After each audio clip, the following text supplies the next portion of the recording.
Wow, salamat kay Elon Musk. Thank you po. God bless po. Mga ka-good news, naku, Elon Musk, nag-donate daw ng $10 billion. Ulitin natin, $10 billion sa ating gobyerno para pagbutihin at pagtibayan ng ating armed forces of the Philippines para sa territorial defenses. Napakagandang balita nito.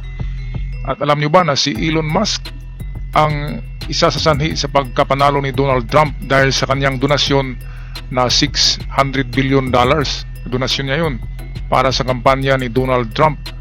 Si Elon Musk ngayon ang pinakamayaman, trilyonaryong tao sa buong mundo, sa buong planeta natin. Siya yung number one, hindi lang matalino, hindi lang scientist, hindi lang visionary, kundi napakayaman na tao.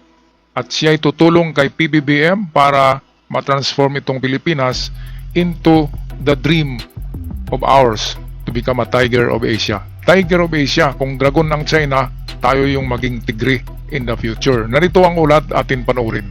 Elon Musk just gave $10 billion to the Philippines. $10 billion. That's not just a nice gift, that's a total game changer. The official announcement says it's for upgrading the military, but that's not very specific. What does Elon Musk have to do with the Philippine military? Why now? And what does this mean for the area? The Philippines, being strategically located, plays a crucial role in maintaining the balance of power in the region.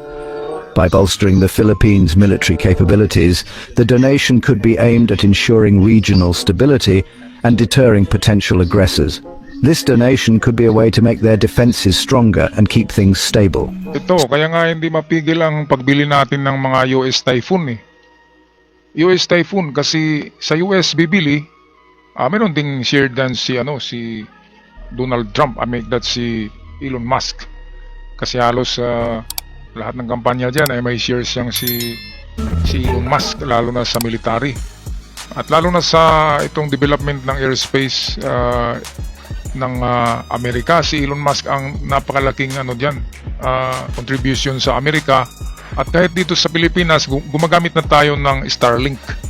Itong napakagandang internet provider, Starlink.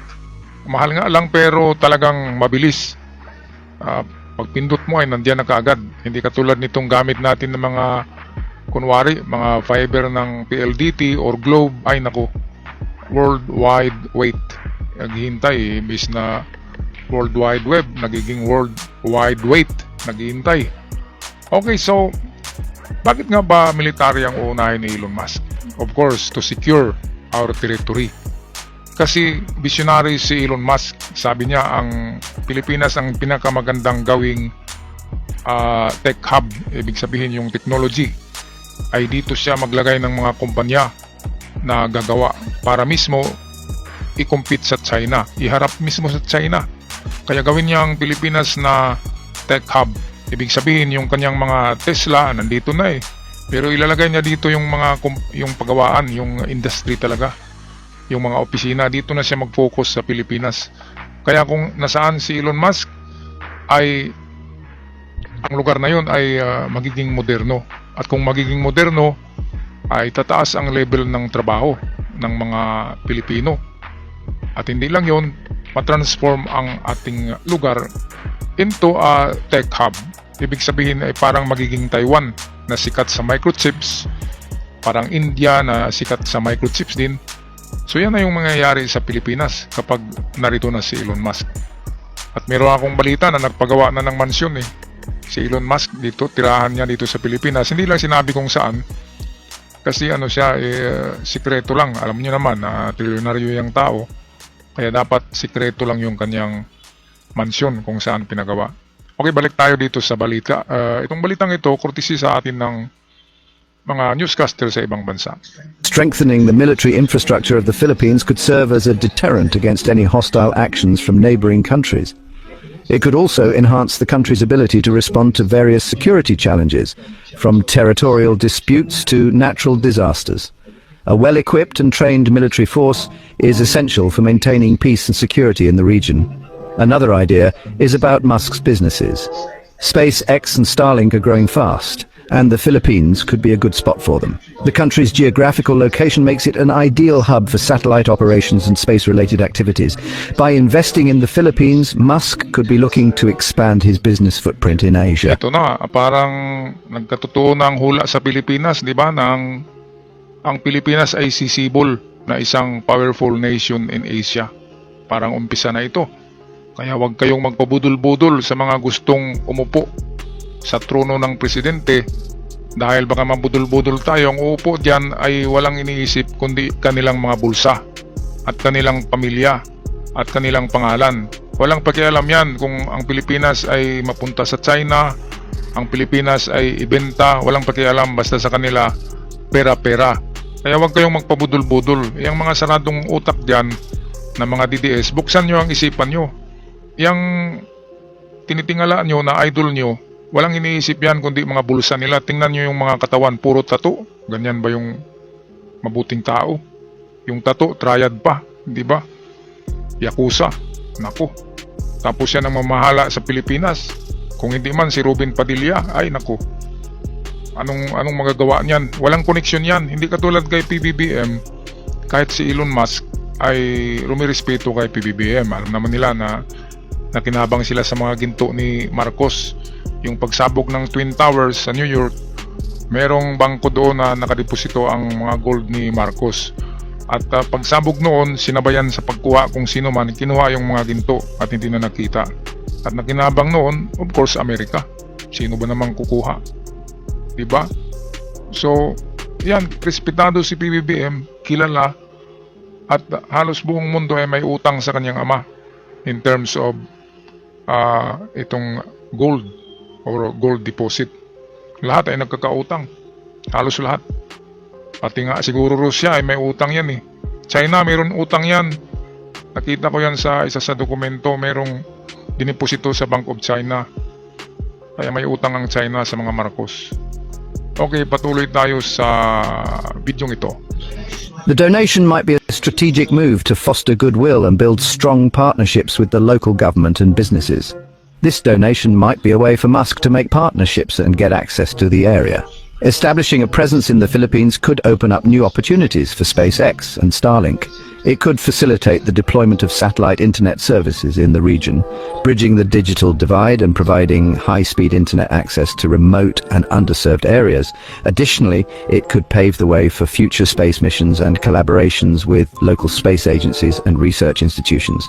Then there's the world politics angle. The South China Sea is a big problem area, and the Philippines has been speaking up about its claims there.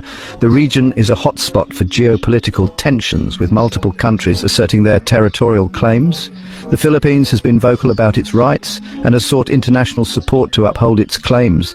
Musk's donation could be seen as a gesture of support for the Philippines' stance and a way to strengthen its position in the ongoing Okay, disputes. so napakalaking tulong. Imagine, 10 billion, magkano ba yan? Times 57 ang 10. So magkano ang abutin yan? Trillion yata, computin nyo nga mga kababayan. So $10 billion napakalaking tulong yan sa modernization. Kapag yan ay igagasto lahat sa pagbili ng mga armas, ng mga defenses, mga missiles, at pagdevelop ng ating sariling nuclear power, ay talagang matransform ang Pilipinas sa pera lamang, yan lang, sa pera lamang ni Elon Musk na $10 billion. Napakagaling na tao to, inventor. Imagine, siya lang yung taong magdala ng mga earthlings doon sa Mars sa taong 2027 yata. Iwan ko lang kung matuloy yung kanilang voyage papuntang Mars. Napakayaman talaga ng taong ito. Ito yung grabe, scientist pa, gwapo pa, batang-bata pa, mayaman, pinakamayaman sa buong mundo. Walang sinabi ang ang Saudi Arabia sa kanya. Talagang napakayaman na tao yan. Number 1 trillionaire in the world, Elon Musk. Kaya nga, nanalo si Donald Trump eh. Okay, so ito ang tatlong bagay kung bakit nagustuhan ni Elon Musk na dito magnegosyo o lilipat sa Pilipinas. So ang unang ginawa niya ay nag-donate ng 10 billion para ma-secure ang ating territory, para wala ng gulo. And then pangalawa ay pag wala ng gulo ay ilagay niya na ang kanyang mga industries, ang kanyang mga pagawaan sa Pilipinas. Alam niyo yung nag-design ng INGAD, yung next generation fighter jets ng Amerika, si Elon Musk ang nag-design yan eh. Wala pang China niyan. Ang kan Elon Musk design ay mayroon ng prototype. Kaya by next year, 2025, ay makikita na natin yan, ilalabas na yung INGAD na tinatawag next generation fighter jets. Ibang itsura, parang sa alien. Okay, so ito ang gusto ni Elon Musk na magiging maganda ang ating merong geopolitical stability na tinatawag. Ang politics dapat stable. Kaya atin suportahan si PBBM para magiging stable ito. Kasi kung guguluhin si PBBM ng maka-China, di ba? Yung mga, kung hindi alam ng mga DDS, yung digong nyo, yan ay supported ng China para guluhin talaga ang Pilipinas. Merong financial support ang China kay Digong para guluhin. Kasi yan ang kanyang tao dito eh. Sa Pilipinas, meron silang gentleman's agreement about WPS. Kasama na daw yung Palawan eh. Sa China daw yan eh. Kaya probinsya ng China ang Pilipinas. Kaya mag-ingat kayo mga DDS. Isipin nyo, buksan nyo ang isip nyo. Ang mga Duterte, ang kanilang iniisip ay sariling bulsa. Hindi kapakanan ng Pilipinas, hindi kagandahan ng Pilipinas. Wala silang bisyon. Ang bisyon nila is to kill, kill, and kill. Ganyan. So, kayong mga mukhang adik, ingat kayo dyan. Huwag kayong bumuto. Baka matukang kayo uli. Okay, yan ang katotohanan dyan. Kaya suportahan natin PBBM para sa totoong pag-unlad. At magiging Tiger of Asia na tayo. Huwag nyo lang isipin yung bigas-bigas na 20 pesos. Kasi hindi yan makontrol yung bigas. Hindi naman si PBBM ang umangkat niyan. Ang ating bigas na makontrol ni PBBM ay yung NFA. Ang NFA ay kaunti lang kasi ang stock niyan. Kaya merong mga businessman na nagmanipulate niyan. Kaya hindi bumaba ang presyo ng bigas kasi imported yan. So ito ang ating isipin. Suportahan na lang natin ang magandang gobyerno para patuloy na tayo sa pag-unlad. Lahat yan mahahatak yan. Kapag maganda na ang Pilipinas, tsaka bababa na yung mga mahal na gasolina, mahal na bigas. At dapat ang ating prinsipyo sa ating utak, katulad ng Amerikano, you can do with your country, not for yourself. Isipin kung ano ang magawa mo sa iyong bansa. Huwag mong isipin kung anong magawa ng bansa para sa iyo. Yan ang motto ng Duterte ay baliktad eh. Kung isipin mo ang magawa ng bansa para sa iyo, baliktad eh. Sa Amerika ay isipin natin kung anong gawin natin na makatulong sa bansa. At huwag tayong umasa sa ating bansa. Ibig sabihin, ang mamamayan ang tutulong sa gobyerno. Hindi yung spoon feeding na mabubuhay tayo dahil sa gobyerno. Ay nako. Yan ay huwan tamad yan na huwan tamad na prinsipyo yan. Magtrabaho tayo, kakayod tayo. At kapag mayaman tayo, yayaman ng ating gobyerno. Yayaman ng bansa. At ipagdasal na lang natin na mawala na yung mga korupsyon sa ating gobyerno. Alright, tapusin natin tong video ito. Musk's donation could be a way to support a US friend and help keep the sea open for everyone. The United States has a long-standing alliance with the Philippines, and maintaining freedom of navigation in the South China Sea is a key strategic interest. Well, according to some sources, the plan is to use the money for some serious military improvements. This isn't just about adding more equipment, it's about upgrading their entire defense infrastructure. We're talking better missile defense systems, which are crucial for protecting the country from potential threats. These systems will be state-of-the-art, capable of intercepting and neutralizing incoming missiles with high precision. New Navy ships and patrol boats designed to enhance maritime security and ensure the safety of their territorial waters. These vessels will be equipped with the latest technology to detect and deter any unauthorized activities at sea, and a lot more fighter jets and drones.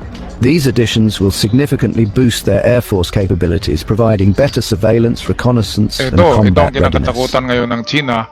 Yung plano pa lang natakot na kaagad. Lalo na ngayon na suportado tayo ni Elon Musk. Ang plano ng Pilipinas ay bibili ng napakaraming Typhoon mid-range missiles na aabot doon sa China. Kapag pinaputok dito, aabot doon kay Xi Jinping. Kaya takot na takot sila kasi yung mga ballistic missiles nila, mga balon lang yan. Mga pinalubo lang na mga plastic, and then iparade nila. Mga balon lang yan eh. Para sabihin na marami silang malalaking ballistic missiles. Actually, naghihirap na ngayon ang China. Lalo na kapag isanksyon na yan. Kapag isanksyon yan ng buong Europa, ng NATO, ng Allied Forces, ng Pilipinas, ng Amerika, ng Japan. Ay nako.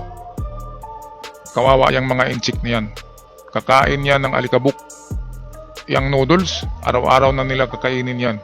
At kung wala ng noodles, magkakainan na yan sila, magiging cannibals na yan. Naghihirap na talaga ngayon ang China. Tingnan nyo ang mga vlogs ngayon ng mga Chinese. Umaangal na sila, yung mga train nga, wala nang sumasakay, wala nang nagtrabaho kasi wala nang trabaho sa China. Kaya nga, nagpapakitang gilas na lang tong China ngayon. Doon, kahit sa Panama ay gumawa sila doon ng kompetisyon sa Panama Canal eh. Gumagawa pala sila doon ng mga train na instead na doon isasakay yung cargo sa barko sa Panama Canal dadaan, ay meron ng mga train. Kaya dito sa Pilipinas, nais nilang kontrolin ng ating karagatan. Kasi sa Panama, sa Middle America, Central America, nakontrol na nilang negosyo doon. Imagine, meron na silang 2 port na pwedeng ibagsak doon ang mga kargamento at ikarga ito sa train papunta sa kabilang karagatan. Kasi ang Panama Canal ay nasa gitna North Atlantic at Pacific Ocean. Kaya ganyan ang China. Gustong manipulahin ang buong mundo. Pero kapag wala nang bibili sa kanilang produkto, kapag mag-sanction na ang UN, ang NATO, ang Allied Forces, Amerika, Australia, Great Britain, pati na ang Japan, Taiwan, kapag hindi na sila bibili sa export, hindi na sila mag-import ng produkto galing ng China, tayo rin, hindi na tayo bibili ng bigas galing ng China, talagang mamulubi ang China. Kaya dapat mag-concentrate ngayon ang gobyerno ng produktong sariling atin para hindi na tayo bibili sa China. At dapat wag na tayong bibili ng China-made na mga produkto. Wag na tayong aangkat para mamulubi ang China na yan. Kasi itong ating pinaglalaban ngayon, hindi ito para sa ating panahon. Para ito sa mga apo natin, sa mga anak natin, sa next generation. Kasi kapag naagaw ng China ang WPS, wala na tayong mga isda, wala nang kakainin, walang miminahin, walang deuterium, wala nang expansion ng Pilipinas kapag nasa China na yan. Kaya dapat ngayon pa lang na merong matapang na presidente na gustong magipaglaban sa China ay ating suportahan. Huwag yung maka-China, di ba? Anong mangyari kung babalik yung mga Duterte na yan? Pati Palawan, China na and then after a year, Visayas kukunin na, Luzon kukunin na yan, Mindanao, lahat na. Saan na tayo tatago? Magiging komunista tayo, kawawa tayo. Alright, so hanggang dito na lang.